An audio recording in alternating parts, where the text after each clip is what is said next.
Do you have tight hips and you're working on that impassable guard? You're going to want to try these stretches.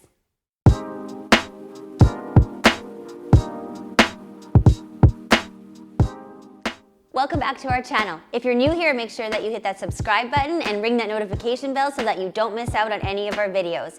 Today I'm going to share with you a sequence that's going to help you learn to increase the flexibility in your hips, which will help your guard retention, which will create that impassable guard. It's important to balance out that workload that we place on our legs and our hips, especially when we're learning how to retain our guard.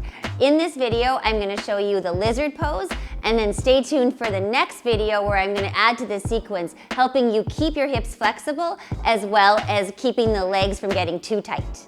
So let's get started. The lizard pose is actually one of my absolute favorites. You're going to start in plank pose, making sure that you create that sense of balance between the right side and the left side of your body. So pushing back through your heels, lifting your thigh bones up, drawing the abdomen in a little bit, tucking in the tailbone to support your spine, and keeping your chin in line with your sternum and the head stretching forward. On your next inhale, you're just going to lift the right leg and bring it up right beside the right hand. Now you want to make sure that the knee stays in line with the ankle, that it's not going over or leaning back too much.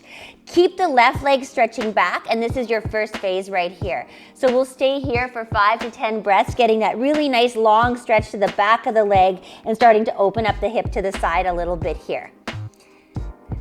After 5 to 10 breaths, or you feel like you're feeling good here, we're going to lower that left leg down, point the toe, and then extend the back of the calf along the floor. Now here you can start to walk yourself down to your elbows if it's accessible to you, and you're in a little bit more of the classical lizard phase here now. So staying here again, 5 to 10 breaths, you should start to feel a really great stretch to your hips. Again, try to keep that knee in line with the ankle as well as facing up. You don't want it to jot out too much here.